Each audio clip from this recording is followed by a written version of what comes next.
বন্ধুরা, এই ভিডিওটা একটু ইন্টারেস্টিং হতে চলেছে। কেন ইন্টারেস্টিং হতে চলেছে বলো তো? কারণ আমি কোনোদিনও বেটুকে নিয়ে কিন্তু ভিডিও করিনি, মানে বেটুকে সাথে নিয়ে। তো ও কিন্তু আমার কোল থেকে নামতে চায়নি, যে কারণে এই ভিডিওটা প্রথম থেকে শেষ অবধি ওখানে নেই আমি শ্যুট করব। তো চলো তোমাদেরকে দেখানো যাক। আজকে আমরা চলে এসেছি আমাদের স্কুল, অর্থাৎ আমার নিজের স্কুল কোচডি কবিশ্রীকান্ত বিদ্যাপীঠ, যেটা হলো ক্লাস 10 পর্যন্ত। এবং এখানেই কিন্তু আমি এখান থেকে কিন্তু মাধ্যমিক দিয়েছি আর কি। তো এই স্কুলে সরস্বতী পুজো, আজকে তোমরা জানো যে সরস্বতী পুজো, তো যে কারণে তোমাদেরকে দেখাবো যে স্কুলের সরস্বতী পুজোটা কীরকমভাবে সবাই এনজয় করছে, এবং স্কুলের স্টুডেন্ট, শিক্ষক, এবং গত বছরের বা আরও মনে করো আমরা তো অনেক দিন স্কুল ছেড়ে দিয়েছি, তা সত্ত্বেও কিন্তু স্কুলে আসি প্রতি বছর একটাই কারণে, কারণ এখানে কিন্তু অনেক আমাদের স্মৃতি জড়িয়ে রয়েছে। এবং স্কুলকে একবার না এলে আমাদের মনটা ঠিক ভরে না। তো আমাদের মতো আরও অনেক স্টুডেন্টরা এসছে যারা কিন্তু এখন স্কুলে পড়ে না, ছেড়ে দিয়েছে। তা সত্ত্বেও আসে একটাই কারণ, সবাইকারই বললাম না, যেটা একটা স্মৃতি জড়িয়ে আছে স্কুলের সাথে। তো আজকে কিন্তু শুধু সরস্বতী পুজো সেটা কিন্তু নয়, আজকে কিন্তু নেতাজির জন্মদিন, যে কারণে তোমরা দেখতেই পাচ্ছ যে এখানে তার জন্মদিন পালন হয়েছে। এবং তার সাথে সাথে কিন্তু সরস্বতী পুজোও এদিকে চলছে। তো যেহেতু দুটো জিনিস একসাথে পড়ে গেছে, তো পালন তো করতেই হবে। দেখো, যেহেতু আমার স্কুলকে আসতে একটু লেট হয়ে গেছিলো, তখনকে কিন্তু নেতাজির জন্মদিনও পালন হয়ে গেছিলো, এদিকে স্কুলের পুজোও সারা হয়েছিল। তো যে কারণে তোমরা দেখতেই পাচ্ছ যে এখন প্রসাদ বিতরণ চলছে। তো আমরা প্রসাদ নিয়ে প্রসাদ খেলাম, মায়ের প্রসাদ বছরে একবার।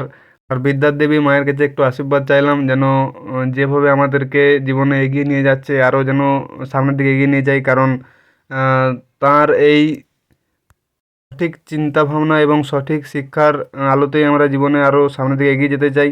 দেখো বন্ধুরা, আমি এখন যেখানে দাঁড়িয়ে আছি, এই যে রবীন্দ্র কক্ষ রুম নাম্বার 9, এই রুমটির সাথেও কিন্তু আমাদের একটা স্মৃতি খুব সুন্দরভাবে জড়িত আছে। যার কারণ হলো মানে আমাদের এখানে স্কুলের নিয়ম, বা সব স্কুলেরই নিয়ম, যে ক্লাস পরিবর্তিত যখনই হয়, মানে 5 থেকে 6, 7 উঠতে থাকে, তখন কিন্তু রুম নাম্বারও চেঞ্জ হতে থাকে। কিন্তু আমাদের সাথে একটা ইন্টারেস্টিং ব্যাপার এখানে ঘটে আছে, যেটা হলো আমরা কিন্তু ক্লাস 5 থেকে একদম 10 পর্যন্ত এই রুমটিতেই পড়াশোনা করেছি। তার একটাই কারণ, যেটা হলো আমাদের কিন্তু স্টুডেন্ট সংখ্যা হিউজ পরিমাণে ছিল, মানে অন্য কক্ষতে ধরতো না, বুঝতে পারছো? তো যেহেতু প্রথম থেকে মানে 5 থেকে 10 পর্যন্ত এই ক্লাসে পড়েছি, তো বরাবর এই এই ক্লাসরুমের সাথেও একটা আমাদের স্মৃতি খুব সুন্দরভাবে জড়িত আছে।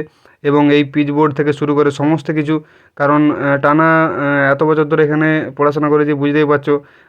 সবাইকার সাথে বন্ধুত্ব, একটা স্মৃতিমাধুর্যর দিন যেগুলো কিন্তু পেরিয়ে গেছে, সেগুলো কিন্তু আর কোনোদিনও ফিরে আসবে না। আর এদিকে মায়ের পুজো এখানে হচ্ছে এই রুমটিতেই কিন্তু প্রতি বছর মায়ের পুজো হয়, কারণ বললাম না যে এই রুমটা সবথেকে বড়।